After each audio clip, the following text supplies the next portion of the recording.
Okay, everyone. I think it's time to get going. We got a lot of stuff to talk about tonight, and I don't want to keep you all evening. Plus, can everybody hear me? Yes. Yes. Okay, good. Okay, good. Okay. Yeah, so like I said, I got a lot of stuff to talk about, and I think it's very pertinent information to those of us that want to navigate the real estate waters currently and plan our fiscal future.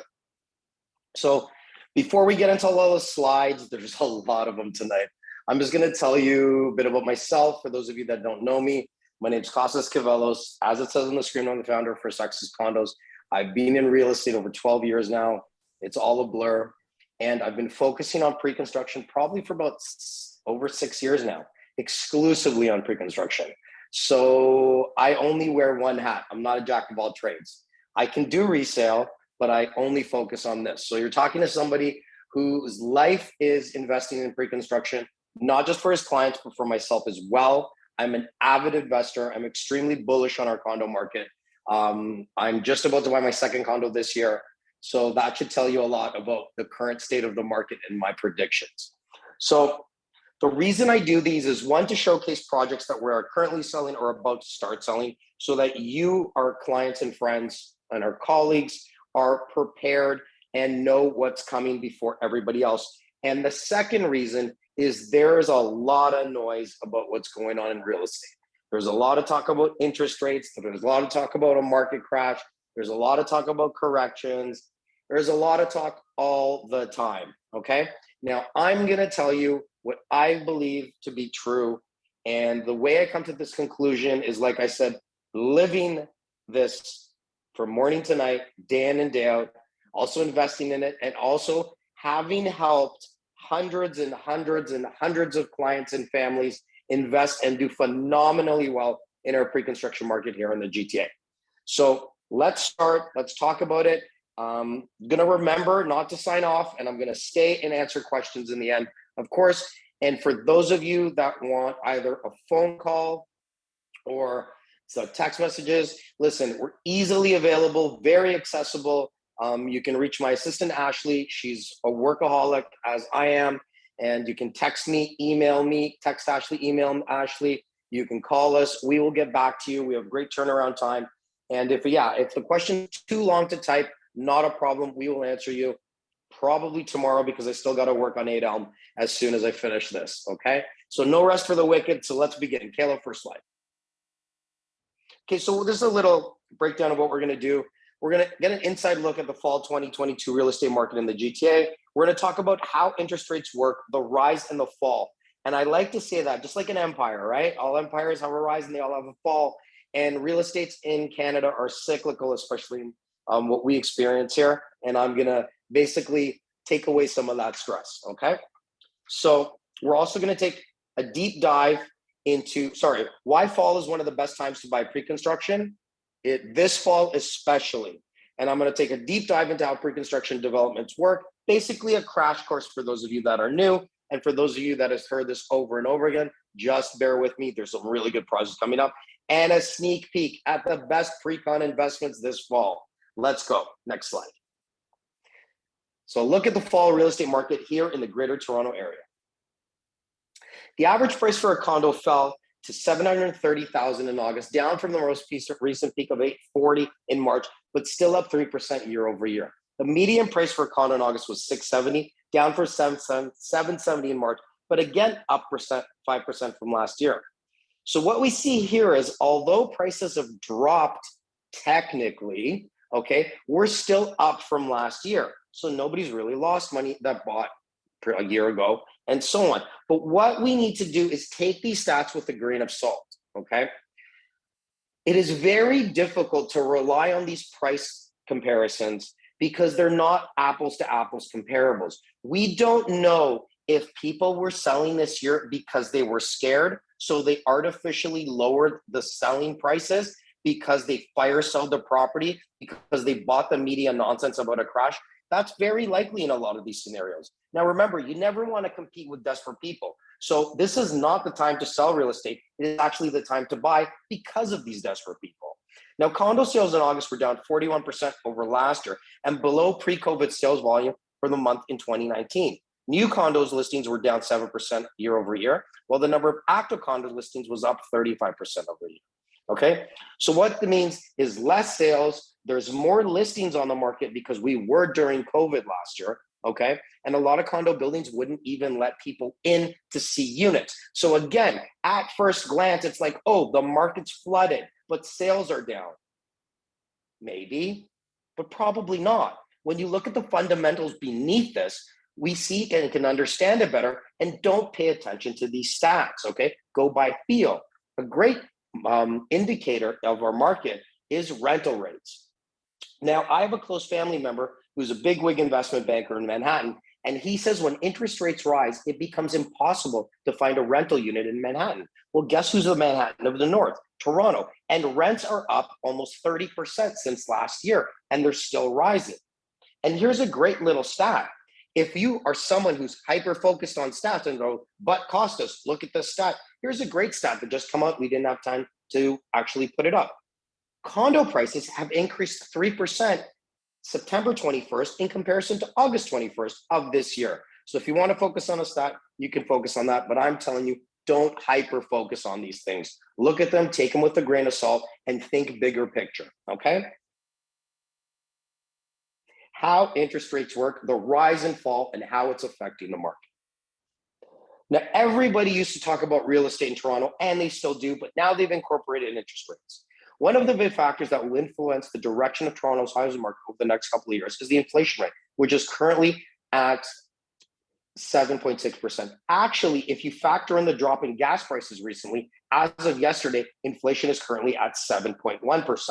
Now, this has come down from peaks, and what the Bank of Canada is doing has been working, but I'll get into how I think they're not doing their job properly, and they're the reason behind this in cahoots with Trudeau and his government, but I don't want to go too much into that. I'll leave my personal opinions out of it. The chart below shows that the two-year inflation expectations from the Bank of Canada, with 70% of respondents expecting inflation to be above 3%. If the majority are correct, then there's a good chance that interest rates will remain relatively higher over the next couple of years, which could continue to dampen the demand for real estate. I don't agree with this, okay? Now, here's the thing. Although inflation has come up, nobody should be surprised by it. The federal government was, sorry, we can't say printing money because we may be censored, because the Bank of Canada complained about it because technically they didn't print a dollar, but they did fund Trudeau in these lavish spending campaigns. And were they necessary? I won't get into that. You guys already know my opinion. Okay, I totally disagree with how they handled COVID. But when you print out so much money, and in anything, if you flood a market with a product, AKA money, then the value of that product drops. So that is what we're experiencing now. We're experiencing COVID because of supply chain issues. Sorry, we're experiencing inflation because of COVID-due supply chain issues and a surplus of unnecessary money coming into the market. Interest rates and inflation, the new COVID. Interest rates matter because they are a key factor that influences the demand for real estate and, by extension, the price for real estate. Very low interest rates tend to accelerate demand, which we saw firsthand the past 2 years when we had an overnight rate at around 0.25%. It was near zero. Higher interest rates drive up mortgage payments and carriers costs, which puts downward pressure on demand for real estate and prices. But what also happens with this is rental rates shoot through the roof. And that's why we're seeing rates surpassing pre-COVID numbers. Now, when people need to understand this, we have a massive shortage of homes here in Southern Ontario. No matter which way you cut the cake, that is the truth. So what happened is when we didn't get our 150,000 foreign students that come to the GTA every year, that affected demand. People also didn't want to move. So what happened? Rental rates dropped during COVID, which was understandable. I thought they were going to drop more. And only except for a few regions like Hamilton, which actually saw a rise, okay, they dropped everywhere else. But now what happens once immigration picks up and everybody's coming back, we see these jumps in rental rates, which are ridiculous. Now, when it becomes too expensive to rent, then even with a higher interest rate, it might make sense to buy. And that's why we're seeing the market start to pick up again. Now, how does it work with respect to builders? Builders, aka developers, typically bid on projects 2 years before they actually start their work. That's when they start to do pro formas. which is basically a calculation of future expenses and costs. Higher prices for material and labor today are impacting the finances of projects they bid on more than 2 years ago, in some cases leaving them with very little, if any, profit. We have a great slide to show that. So going forward, all the projects they bid on will assume prices for materials and labor are rising at a much higher rate than they budgeted for in the past to ensure these projects are financially viable when they start them 2 or 3 years from now. It is very expensive to build in our city. And the major expense incurred by all developers is government taxes, fees, and levies. The government is the reason why we do not have affordable housing and why we have a housing shortage. But again, we won't get into that too much. But if anybody wants an explanation, I love telling people about that because you will never hear about that in the media. Now, when today's construction contracts are pricing in the expectation that inflation will remain high, they continue to think that things are going to stay to be expensive. So 2 years from now, they're actually contributing to the high inflation that the Bank of Canada is trying to avoid because future prices are set higher than they may need to. This is in conjunction to the federal government creating new grants and new loans, putting more money into the economy. They're counteracting the Bank of Canada. So if in 2 years, the actual inflation rate ends up being higher than budgeted finances, will be once again strained. On the flip side, if inflation starts to trend down, then future profits will likely be higher. Now, developers only make between 7 and 12% profit on this project, okay? So we need to keep that in mind. So they don't have much wiggle room. And we saw a significant increase in construction costs earlier this year. Now, those commodities have started to come down, and Canada is tied to commodities. So as commodity prices drop, inflation will start to drop as well. And that's what we're currently experiencing. As the inflation rate starts to decrease, the builders will also reduce their inflationary expectations when bidding on projects to ensure their prices are more competitive.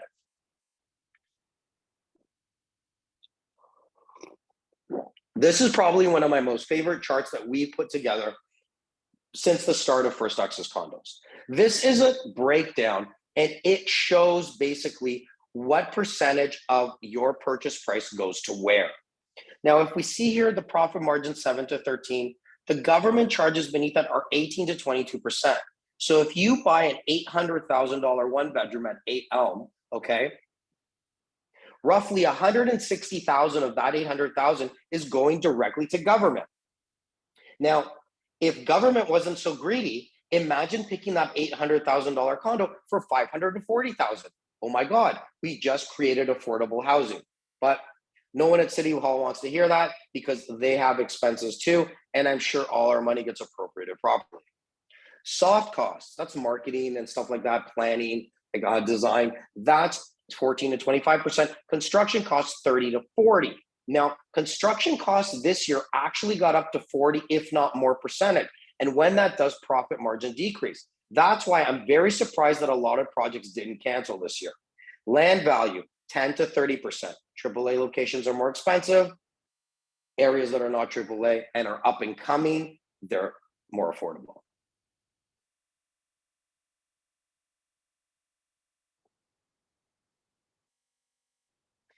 Interest rates and inflation, the new COVID. Now, why did I call it the new COVID? Because during COVID, everybody was talking about COVID. The news bombarded us with it 24 hours a day. They were talking about it so much that the same person actually caught COVID in multiple different countries, but it was literally the same picture of people. I won't get into that either, okay? But everybody's talking about inflation and interest rates right now. And they should be, because it does affect us. It affects our purchasing power. It affects the way we spend money. It affects basically what we do and how we live our lives. And this could have been all avoided if the Bank of Canada did its job and acted during COVID. But instead, they doled out money and waited and acted after COVID. And now they're going to eventually put us into a recession. And what happens when we go into recession? Rates drop, and that will actually benefit those of us that are okay and can weather the storm. So all this to say that inflation expectations matter a lot when we were trying to think about how long it might take for inflation to return to the Bank of Canada's target. Now, it'll take a while to go back to 2%. But what happens is if they continue to do rate increases, okay, on a reactionary path that they have been, the rate will increase past where you need it to slow inflation down. because you do not raise the rate today and find out inflation slowed down. It'll take months to really figure it out. And what happens is they always step on the gas a little too much. And this might be a lot too much. The Bank of Canada recent September announcement, which announced their policy rate would be increased with 75 basis points, taking the overall rate to 3.25. Okay. They have to say this about inflation. Surveys suggest that short-term inflation expectations remain high. The longer this continues, the greater the risk that elevated inflation becomes entrenched. So the Bank of Canada is trying to delay hyperinflation once it goes nuts and prolonged inflation, okay, stagnant inflation that'll last for a long time, okay? I predict, and a lot of people higher up than me who have a lot of money to pay people a lot smarter than me, predict that we're gonna see the first rate drop by the Bank of Canada at the end of next spring. They might raise 1 or 2 times, no more 0.75s, maybe a 0.5 and a 0.5, bringing it to 4.25, okay, for this remainder of this year. And then they're gonna go a couple announcements of no movement and then start dropping it. And that's usually how it works. And I believe we have a slide that comes up that's gonna show that. Here we go. And I didn't know it was the next one, okay? This is from Bloomberg, and it was in the Financial Post, and we borrowed it. And basically what it shows is in the past 15 years, the Bank of Canada's overnight lending rates and how they raised rates and where they ended up after they raised them. And every single time, once they went up, they brought them back down to a point that was lower than when they started. You need to pay attention to that. So for the past 15 years, so study our history to know what'll happen in our future. This is an example of that. The past 15 years, everything that went up went back down even lower. So we have a cyclical interest rate system here in Canada, okay, usually, and it's based on our economy. And this is what's gonna happen. We are currently about to enter a recession if we're not being in a recession, okay? And the only way to get out of a recession is to increase businesses' ability to borrow, okay? To increase their productivity, their marketing, et cetera, and that's why rates will come down again. Now, why is now one of the best times to invest in pre-con in this decade? Now, those of you that have seen me, I have never said it's not a good time to invest in pre-con, and I back that up. No matter when, since I started selling pre-con, if you bought a pre-con condo and waited for it to get built, you made a lot of money. We are averaging 50% annualized returns on deposits, steady, okay? From projects that were sold when I first started pre-con, and clients have got their keys. Now, I don't know if we're still gonna be getting 50% returns, but I guarantee you, based on a horrible decision City Hall is making, okay, and the flood of immigration that we get, and more foreign students coming, the scarcity is not gonna get better, it's gonna get worse. And you know what happens, supply and demand? When there's a scarcity of a product and the high demand, price continues to go up. So let's go. What assets are protected in the years to follow? Why? Pre-construction condos. And I love condos, and I invest in condos because condos come from a need, not a want. People want to have a house with a yard. They don't need a house with a yard. What they need is a place to live. And what is more affordable and what actually functions better? A condo for the vast majority of people. And we're seeing a lot of families moving into condos now, which used to be taboo about 10, 15 years ago, and that is changing. So always invest in a need, not a want, and condos are much more of a need than a house. As we have explained, interest rates are cyclical. By the time the projects launch and you need a mortgage, rates will be back down again. So think about that. Everybody's talking about interest rates now, but as we saw, interest rates are cyclical. Now, what if you bought a condo today and it was ready 5 years from now? Based on the cycle of interest rates would be very, very low by the time you needed that mortgage. So you're hedging your bets by buying pre-construction. As sales volume decrease, we see an inverse relationship with rents. A slowdown in overall sales in the next few years will cause rents to catapult in the same time frame. By the time the pre-con unit comes to market, rents will be at levels never before seen. Now listen, rents never dropped in Toronto except for COVID. Nothing else happened except a pandemic where we were forced to stay in our homes and people were not allowed to visit the country, okay, and not allowed to come and study here. Nothing else except that dropped rental rates. So now that interest rates are high and rental rates are skyrocketing, we will create a new baseline for rents in the city. When rates start dropping again, those rental rates are not going to drop. They're still going to stay high because we still have a scarcity. Okay, remember that. So by the time your condo's built, rents will be significantly higher, and some people will be going back to cash flow positive.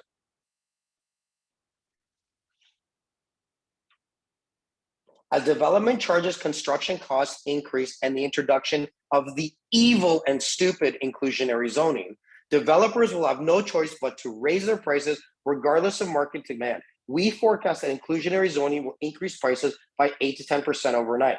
Now, development charges have already been increased by 49% in the city of Toronto. That's getting implemented soon. These increases will raise the price of pre-construction, pushing more buyers to resale, which will further increase resale prices until pre-com becomes attractive again. Either way, by the time your condo is built, everything will be more expensive. So wait, I saw an assignment question. I despise assignments, so I'm going to answer this. Sorry, guys. With interest rates rising, can still question funding our pre-com? Yes, you can. Is now good to sign upwards of years ago? Absolutely not. Never assign your condo. The only two people that make money on assignments are the CRA and the realtor that sold it because he double dips. Okay. I don't let my clients assign. You will make substantially more money and get charged a capital gain as opposed to income if you close on your property. If you are worried about getting a mortgage, go into private money, pay a very large interest rate, hold your condo for a year, and in the end, even with the cost of that interest rate, you'll make substantially more. Now, I'm going to get into this inclusionary zoning crash course. City of Toronto, in their infinite wisdom, air quotes, decided to do what's failed everywhere else in the world because we can do things somehow better here, but it's taken us a decade to build a subway that should have been done years ago. Okay? Now, I'm born in Toronto, raised here, lived my whole life. And I love Toronto. I wouldn't live anywhere else, but I don't like the way it's run. And I have reasons behind that. So if anybody says I'm a Toronto hater, I'm not, okay? Now, they decided to mandate that every new development have 5% of their units pushed aside for affordable housing. Now, I'm all for helping people, okay? But what happens when the developer only makes 7 to 12% profit and they've lost 5% of their revenue? I'll tell you what happens. The other 95% of units have to make up the difference. So there you go, 8 to 10% price increase overnight. There's also going to be a stigma associated with this building because people don't know that there's income criteria, and these people are hardworking individuals that just can't make it. Okay, people are going to associate it with like the lower tier of society, drug addicts, criminals, et cetera, and that's not just the case. So my heart bleeds for them. But the reality is, the city of Toronto has made, and then they raised development charges by 49%. They have made real estate more and more unaffordable with every decision they make. And it really burns me because I think everybody has the right to purchase a home. And with their policies, they put it out of reach for everyone. Now, these increase, I already said that, demand. With 2.7 million immigrants in queue to enter Canada and over half forecasted to come to Toronto, the demand for housing is only going to increase. During COVID, we increased our immigration quotas from 300 to 400,000. Over half of the 240 of them are coming through the economic program, which they're investing money, and most of them are going to come to Toronto. Okay. Once we factor in the amount of units that will not be sold built this year, this will further increase the scarcity in our region. So now listen. It's not that projects are getting canceled, but projects are getting delayed. And I know this firsthand, and so does my staff. Now, if 1/4 of the projects this year get delayed because of inflation and et cetera and panic, okay, we're going to have 1/4 less units come to market in 4 to 5 years. So we're taking a very small supply and we're making it smaller. That means if you buy a condo now, once it's ready, you're going to be entering a marketplace, but your condo's even more in demand and even more appealing and worth even more money. Okay, so think about that. You're buying a product now. Back to the previous slide. I'm not done. Okay, you're buying a product now that'll be even more valuable when ready than you originally predicted. You can't go wrong there. Basic supply and demand says if a product decreases in supply, but demand continues to increase, that product will be more valuable, like I said. Next one. Closing costs, budget 5% of purchase price. Someone just asked a question. Sorry, they just pop up on my screen. So the GTA is short. You cannot quantify closing costs because they're finalized at closing. But if you budget 4 to 5% of your purchase price, if it's a standardized contract, then you should be good. And these are from my own personal. I just closed a condo on September 12th when I was away. I got my keys today, actually. The GTA is short on average 30,000 units per year. To get a balanced real estate market, the demand will far exceed supply within the next 5 years. From now, when these new units don't get sold and don't get built, we will have less product come to market. We are 1 million units short across Canada. The majority of those are in 3 urban centers, okay? Mostly here, and it cannot get better. We are essentially an island blocked by green belts to the north, east, and west, and by the lake to the south, okay? That's why Toronto real estate is becoming very valuable. And another reason, if you notice house prices skyrocket and drop, because they are more of a want than a necessity. Condos are continually increasing. I can predict what your condo will be worth in a few years. It's very difficult to predict what a house. And as an investor, you should know what's going on. Next one. Here's our great bullet points. Why prices will not go down. 2.4 million person backlog to get into the country. That increases demand. Close to 400,000 immigrants each year have those coming to Canada, so to Toronto, with 150 additional, this is a typo, okay, international students coming to the city of Toronto. The hyper fluctuation we have seen in low-rise jumps and drops has not occurred with condos. Condos are consistently increasing in price. Even in bad years, condos have gone up in value. Next. How pre-construction and developments actually work. This is the educational part, okay? Platinum agent has access to projects before it goes out to other agents and the public. I brought clients into a sales center today that doesn't open until Sunday. Personally. Other people, it was all brokers, and I brought in clients. So that should tell you what it's like to be a certain level and what you get working with a certain caliber individual, okay, in this business. Not everybody can buy a condo in the first phase. They will take your worksheet, but you're not getting a unit. And that's why you need to use a platinum. Even if you're an agent, we have a lot of agent partners that work through us to guarantee their clients get a unit. Pre-construction projects are launched in phases. Every phase of a project has a price increase, and they do this. 8 Element, we'll talk about it, is actually priced below what it should be to build up momentum, and then they're going to start increasing prices. They have floor premiums, view premiums, stuff like that. But their PSF is actually lower than expected, and that's what they do. So buying in the first phase as an investor is imperative. Now, I'm going to tell you guys, I received a panic message last night about a younger agent that had their clients buy a house last year. And this is why I don't like houses, especially pre-construction. And now they're supposedly $250,000 short compared to their appraisal. That's why you never buy late. That would never happen with a condo, but even with houses, you either buy first round or you don't, okay? Because if anything happens to the market, you'll always have a chance to build up again. Next one. Deposits. 20% is average, but there's a lot of flexibility in the deposit program. Not flexibility as in you go there and decide I'm going to give you a couple thousand here, a couple thousand there. But the rule of thumb is you get 5 to 10,000 at signing, okay? And that's not cash till the 10-day expires. You pay a balance to 5% in 30 days. Another balance, another 5%, 90, 120, 180 days.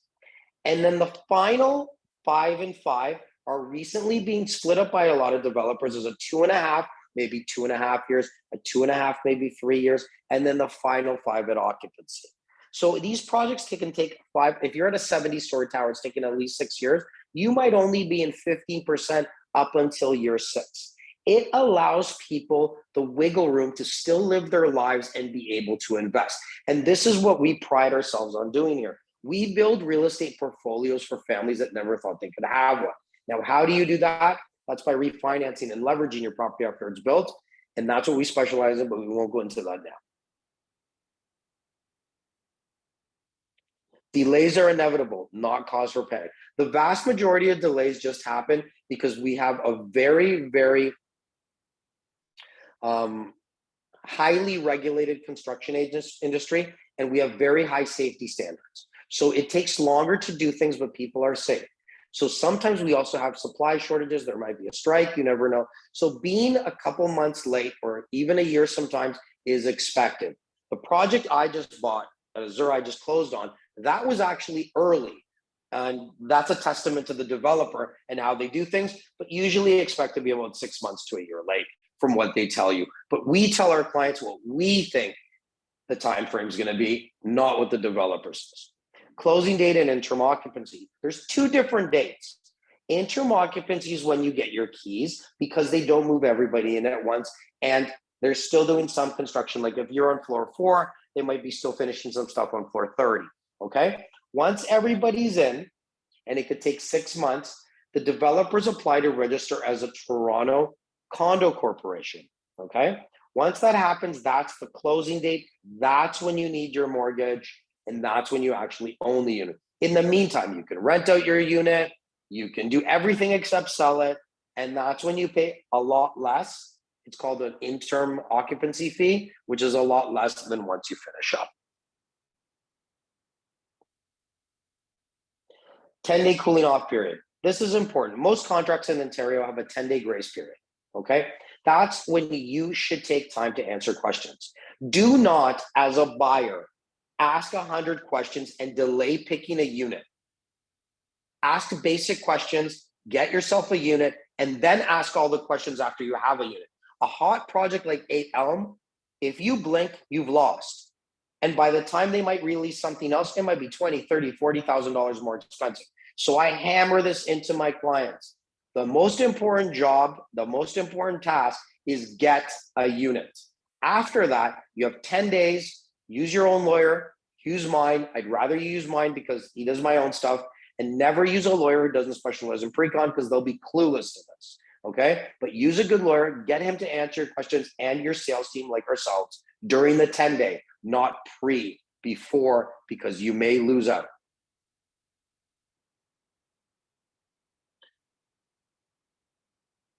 Pre-con buying process.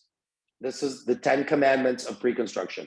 Register online for a project that you're interested in and make sure you're registering with us. There's a lot of different websites out there. And a lot of people actually take your information and try to lock you in and say you submitted with them when they didn't. It's very hard to prove. Problem is, developers don't want to get into arguments. So sometimes they'll just say you can't buy a unit. Once you find a project you're interested in, let us know. 3, receive a First Access Condos insider info package before launch. We have info before other people, most other agents, okay? I knew about projects 6, 8, a year before. Submit your preliminary worksheet pre-launch with a true max budget. Sometimes you're required to tell us what you need before even the plans come out. And you're gonna say, Costas, how do I do that? I haven't seen anything. I'll tell you how you do that. I know unit sizes. I don't need to see floor plans. Doesn't matter to me where a kitchen's here or a kitchen's there. I know the size of it, and everything's priced by square footage mostly. You give me a max budget, I'll tell you what kind of unit you can afford. And then if you like that idea, we proceed. On launch day, receive the price list, floor plans, incentives, and choose your 3 favorite floor plan choices. Now, we've already told the developer, I have X amount of clients that are interested in what's going to be X kind of style of units. So we've already planted a seed. When we send them the completed worksheet, we're watering that seed, and then it grows when we get the units. Plant, water, grow. 6, based on your criteria, we'll present you with the unit choice and confirm all the details with you. Ashley will be on the phone with you. I'll be on the phone with you. We'll make sure everything is proper. 7, you'll receive an APS to sign electronically. Gone are the days of going into the sales center to sign. I prefer it. If you want to meet at the sales center, I love to meet everybody when they come to drop off the checks, because then everybody's in the good mood And then by then, you've actually thought of some questions, okay? To make sure that you go home and are confident about your buy for the 10 days. We will either meet you to arrange your deposit, deposit check drop off to the developer, or like I said, we can meet at the sales center. 9, your lawyer or our lawyer will review the documents within the 10-day and secure your mortgage pre-approval within the 30-day. Yes, some developers say we need your mortgage pre-approval during the 10-day, but that's because they don't want you going firm and you can't get a pre-approval. But the reality is you have 30 up to 60 days from Tarion, and that's your regulated. And number 10, wait for the project to build and watch your money grow. Now, the greatest thing about Toronto is if you buy a project here, there will soon be a project selling very close to you. You can see what that one's selling and see how you've appreciated in real time.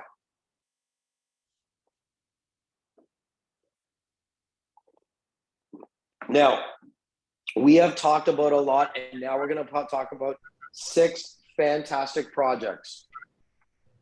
Someone unmuted their mic. Hello. Costas, do we get a recording of this session? You do get a recording of the session. And we also have a chat feature. So if you have any questions, put them in the chat, okay? Thank you. But you're going to get a recording within 24 hours. Okay. Thank you. So you're welcome, sir. The first project we're going to talk about is Akra. It's built by Curated Properties. And I'm going to tell you something about these developers. They've built 3 other projects in the city. Every time they build something, their project demands the highest rent and the highest resale in the area. This is not a lie. It's statistically based, okay, backed. They build nice products. They're a little bit more expensive, a little bit larger units, not excessive, okay? But if you look for something that's that little bit, has that little bit of wow factor, okay? And you wanna have the best, this is it. It's at 109 Erskine Avenue, which is just north of Eglinton, east of Yonge, 22 stories, 200 suites, just launched. And the funny story is, when I first was gonna move over to my parents' house in their 20s, I checked out an apartment in Erskine. I loved Yonge and Eglinton back then. I love it, I have a condo there now, okay? I lived there for a bit. One of the best areas in the city. And here's the thing, once that subway is finally built, and it's gonna be built, and I mock Metrolinx a lot of times, and because it's painful how long they take to do things, but once it's ready, this is going to be the new center of the city, and it's going to boom, similar to Yonge and Bloor currently. It might be better than Yonge and Bloor because it's going to be newer. Okay, remember that. These projects along these are gold mines. If this project was launching next year and the subway was open, it would be substantially more expensive. So get in something while the price is still fair. Akra Developments. A home in the heart of Toronto, rising 22 stories, Akra offers residents from studios to 3 bedrooms that support a more focused and meaningful lifestyle. It has a Zen-focused build, okay? Human scaled, smart design, and tech-enabled removed obstacles to the ease of living. A well-curated amenities are intentionally chosen to impact balance and health. So the whole concept of the whole idea and notion of this project is to bring an urban Zen-like oasis into the heart of a busy city. And it sounds kind of cliche-ish, but when you look at the amenities, they're gonna pull it off. And it'll be really nice to be relaxing. And you walk out your door, you're right in the chaos, the hustle and bustle. You walk in your door, all of a sudden it gets quiet, all of a sudden it gets calm. Now, I know I was living in the city my whole life. And when I moved a little bit north of the city, I became calmer. Now, imagine you could have the convenience of being in the city, but having your heart rate drop while you're at home. That's what this is going to offer. And like I said, nobody increases price per square foot or rental rates like a curated property. Akra has just launched, okay? So the deposit structure and incentives, 10,000 at signing, balance of 5 to 30 days, like I said, 2.5 at 90, 2.5 at 120, 2.5 at 370, okay? So we literally have 10% in the year, first year, another 2.5, another 2.5 at 2.5 years, and 5% at occupancy. 0 assignment fee, right to lease, hard cap on developments, okay? Very reasonable caps. Every incentive that you expect, you have. Except you have a AAA builder at an even better than AAA location. In my opinion, it's the future center of our city. And I really, really like this property. It just literally started selling. First few deals are being signed this weekend. It's a great time to still get in. And mark my words, if you buy here, once the subway opens, your price per square foot will jump by $100 a square foot overnight. Now, now we're moving downtown. I had a hand in helping pick the exterior for this building, pick the finishes for this building. They are from one of my favorite developers who I own multiple units with, okay? 8 Elm by Capital Developments and Reserve Properties. This is a flagship building, which means it is the best they can build, and they are showcasing what they can do. Buildings like this, developers don't always make a lot of money on, but it's something to basically say, look what I can do, check out my future pipeline. This is where we take advantage of that, okay? When egos get involved, better things get built. And we're gonna take advantage of it by buying here. Pricing for this project, I also have some pricing for you. I have floor plans, okay? I have deposit structures, I have everything. I was there all day today with clients. I'm there tomorrow, and I'm also there Thursday. This is something where it's not for everybody. It's not cheap, but it's priced actually below where it should be in comparison to other projects. It is right across the street from Concord Sky, formerly YSL. That was at $2,000 a square foot earlier in the year, in January. This is anywhere from the high 16s to the mid 18s in September. Next slide. Let's talk about it some more. It's in the heart of downtown, just north of Yonge and Dundas Square. Spectacular new 69-story condo by Reserve Properties and Capital Developments, offering an exhilarating lifestyle in the heart of Toronto. Steps from world-class shopping and entertainment. 8 Elm is designed for those who love the bright lights and energy of the city. 100 transit score. Step from Dundas Station. 2 24-hour streetcars running east-west. Across from Ryerson. Minutes from U of T. OCAD. It is walking distance to Hospital Alley. Walking distance to the financial district. Technically on a map, it's on the edge of the financial district. This has everything. Nothing better. You can't really find a better location. Okay, in my opinion, this is at the center. If you dropped a pin and it fell to the center of a city, this would be at it. Okay. Building features and amenities. Suites will offer an array of sizes and layouts, all with the latest in designer features and finishes, lighting and appliances. And many offering a balcony. Only the north-facing units don't have a balcony. Everything else does. And it's hard to get balconies nowadays, okay? Not everybody does it, especially downtown, because you have to give up interior square footage to get a balcony. And a lot of places don't have the footprint, but they do. If suites will offer array of layouts, like I said, efficient and functional units that vary from studios to 3 bedrooms with protected south and east views. How do you know the south view is protected? Well, there is a flight path to sick kids from the south side of Elm Street to Dundas. That's the flight path for the helicopters, which means they cannot build over 35 stories, which will benefit people buying here. East, you cannot build because that's also where the flight path goes the same distance. And there's actually a brand new Ryerson building on Yonge Street, which they're not going to tear down. Grand amenity program of 26,000 square feet with everything from fitness, infrared saunas, indoor, outdoor working spaces, a sky club on the 56th floor, party rooms, private dining rooms, games room, kids and pet zone in the sky. It is fantastic, okay? One second.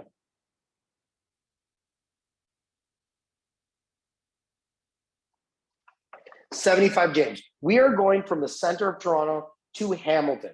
Now, why do I love Hamilton? Well, listen, remember I told you at the start of this webinar, everybody's rental rates dropped during COVID except Hamilton? Think about it. Hamilton was booming during COVID. It's still booming now. There's a lot of billions being dumped into Hamilton. Billions, okay? Like Austin Powers, Dr. Evil styles. There's a lot of money going into Hamilton, all joking aside. And if you build it, they will come. And that's the truth of the matter. So with all the money being pumped in by multiple levels of government and other private corporations, Hamilton is seeing a renaissance. And how do we capitalize it? By investing in projects like 75 James, 3 towers, 35 stories, 616 suites.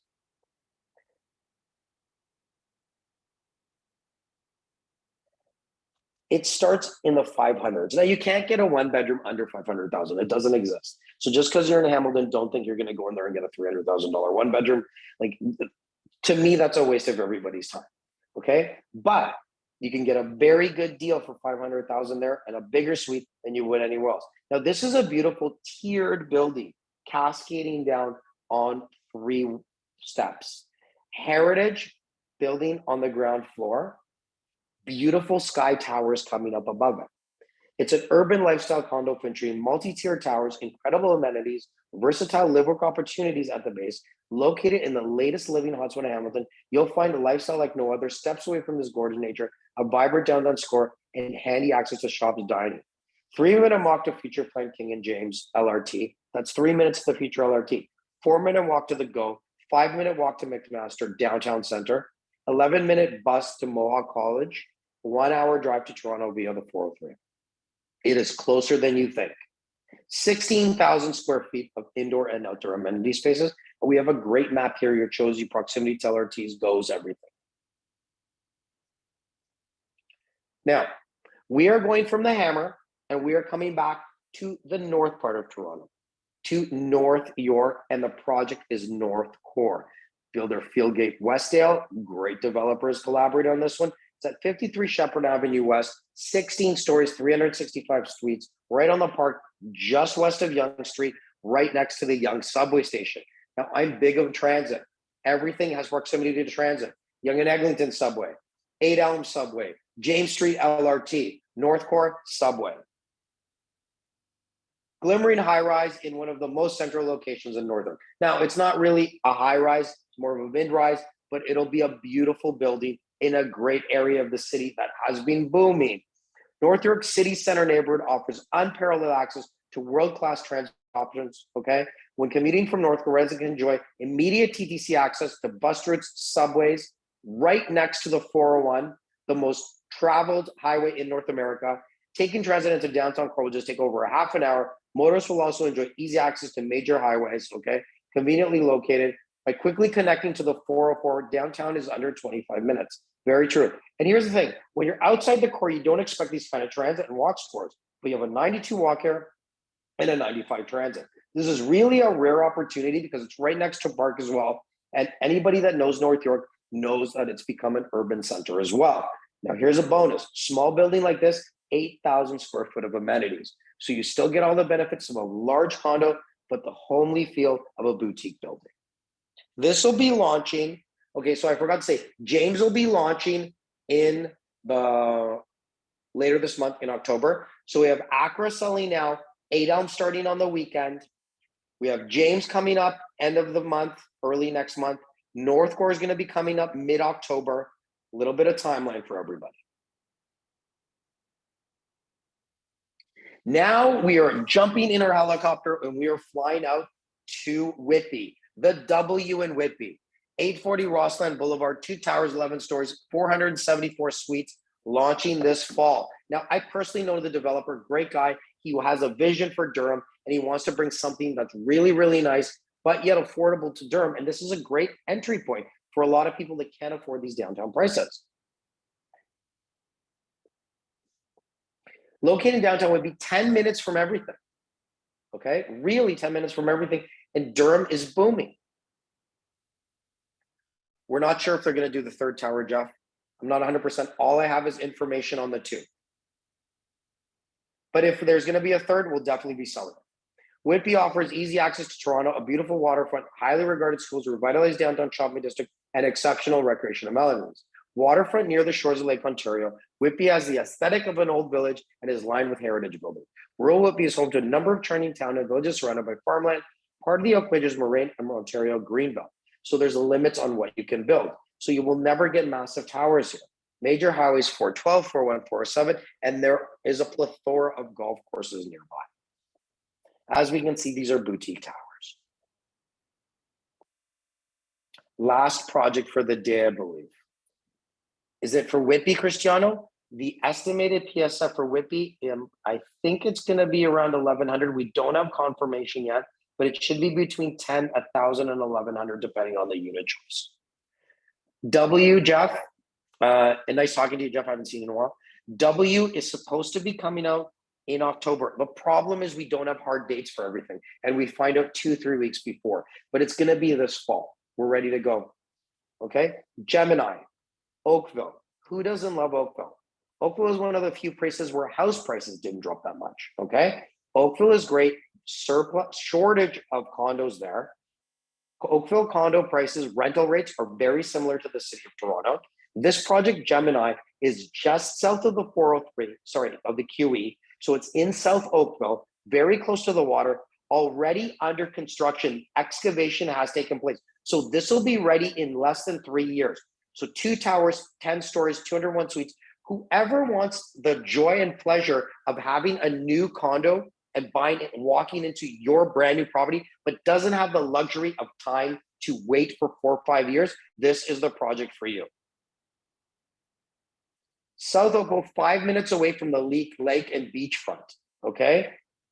Transit outside your doorstep, 8 minutes to the go, 6 minutes to the beach, 10 minutes to the marina, 8-minute bike ride to the walking trails, 6 minutes to Glen Abbey, 7 minutes, okay, to the mall, Oakville Place,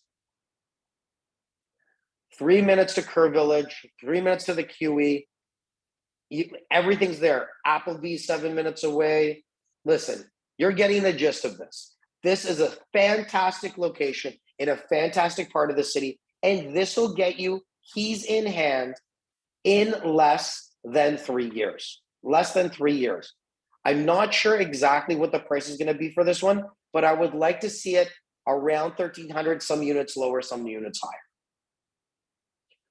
I'm a big fan of Gemini. I'm a big fan of Oakville. I'm a big fan of buying condos westward. Okay, so I really like that. I'm not against the east. To each their own. You want a better value for your money, go eastward. But the western part of our city is all going to get connected to Hamilton very soon. Okay, and Oakville has that charming feel. Estimated price per square foot for the W should be in the thousands somewhere, just over 1,000. Okay, I'm going to go here and I'm going to look at some questions. And I'm going to try to get ones I didn't miss. Any update on Highmark or Naheed Harbor? No, we were supposed to start selling those in the summer. They got delayed due to the uncertainty in the market. But as soon as we have an update, you'll be the first to know, Jeff. I love working with you. And they might even be launching at the same time. We don't know. The only person that said was the developer for W that they're really going to go for it. How good was the name for Emblem Hamilton product? Okay, hold on a second. Okay, I got to try to get one at a time. I have an older one here. How do you deal with condo fees, which are grossly underestimated by the builder and rapidly increase in the first few years? Despite that, do you think it's still worth getting condos? I do think it's still worth getting condos. Okay. Prices are increasing, but demand's also increasing. So I've always thought pre-con is the way to do. Sorry, can you repeat the start of the question? I made the mistake of reading other questions at the same time. Repeat that. How do you deal with condo fees, which are grossly underestimated by the builder and rapidly increase in the first few years? Despite that, do you think it's still worth getting condos? Well, when you say grossly underestimated by the builder, do you know that there's an additional SGST portion to that? So a lot of people don't know that. So they're like, oh my God, they're more expensive than I thought. So if you have $500 maintenance fee, you're going to have close to $70 in addition to that in HST. The thing is that maintenance fees they're estimated, and anything that's estimated is usually more expensive. That's the way life is. I don't really see maintenance fees skyrocketing in the first year. I usually see them higher than what is estimated when you sign a contract, but I don't see them in the projects I've bought increasing that much over the first 3 years. And that's the reason is first there's an initial amount. They need to build a reserve fund in case anything goes wrong. So that's why you see them at first a little bit more expensive. But because of Tarion, the majority of the building's covered. So they shouldn't be really skyrocketing after year 1, 2, 3. That comes later on. So I think there might be specific cases that you've encountered, but I really wouldn't be too worried about that because I haven't experienced that much. Kayla, what other questions would you like me to answer? What's the estimate PSF for Gemini? Around 1,300, give or take. Hold on, I'm going down. Let me find some too. We don't have Raj. Hey, buddy. Nice talking to you. Thanks for listening. Okay. How is pre-con pricing PSF going on Danforth Avenue? Just trying to pace myself as a bought any Danforth. Are you closing or getting your keys in 6 months? I think you're getting your keys. I don't think you're closing because you would have got your keys already. I think that's a little fast. I haven't been down on the Danforth, so I don't really know, but I don't see prices dropping on the Danforth. I see them increasing. Dawes sold very, very well, and they were selling over $1,200 a square foot. So more than 1,200. Kayla, Ashley, type in what we were said it was the reserve fund that was the fees issue. Yes, it was the reserve fund. That's what did it. You're welcome. How good was Because remember the reserve fund, if they don't build up a reserve fund, no one will say that's a good status certificate and you won't even be able to sell your unit. So that's an initial hardship that needs to be built up, but you don't tap into your reserve fund until Terrion's expired because the reserve fund is used for major repairs. So you're really good up until year five. And that's why I liquidate my condos by year 5. That's when it goes from new to old. How was demand for Emblem Hamilton project design district? The first tower design district did really well. The second tower is still doing well. Demand is better than I thought because once there's market uncertainty, the sub-markets get more affected more than the core.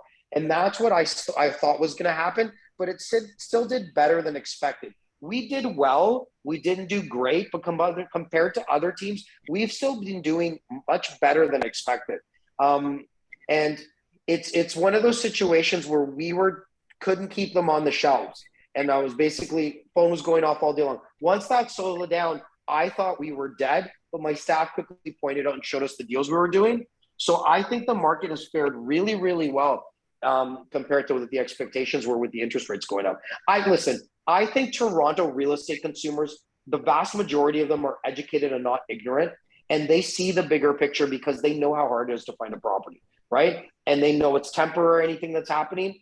So I think we're going to be at more because after 5 years, instead of liquidating, doesn't make sense to rent it up. No. So what I do, Bojan, is this.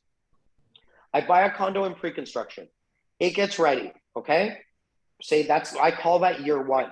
You never sell during year 1 of when having your actual unit physically because you're competing with people that just realize they can't afford it for whatever reason. You don't want to compete with desperate people.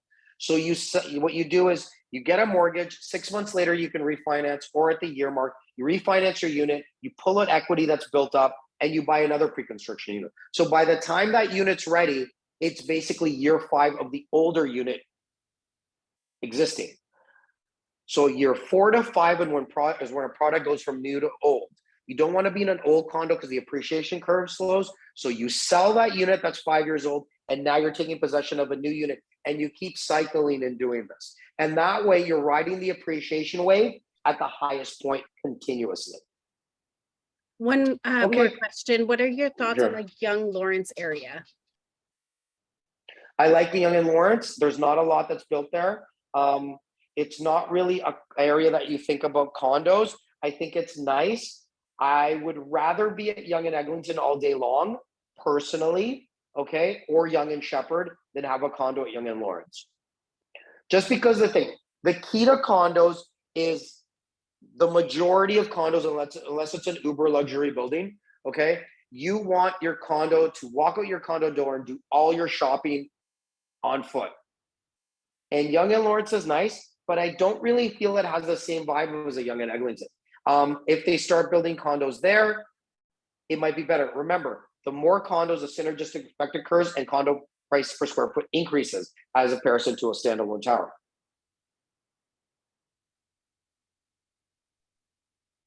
With inclusionary zoning, may possibly make sense to keep it. Do you agree? From Raj. Yes, you shouldn't sell it right away anyways, Raj, and don't assign it. You should wait a couple of years, refinance it, and use it as a piggy bank to buy some future things. Question, are you familiar? I'm not going to talk about Montreal market. It's totally different. They do things much differently in Montreal. We almost did a deal this summer, and HST in Montreal, you pay the whole 13%. Here you don't, you only pay 24,000, significantly different. You're welcome, Jeff. Listen, thank you, everybody. I'm going to let everybody go. I have a long list of clients to call for 8 Elm. If you have any questions, email, call us, text us. We'll get back to you.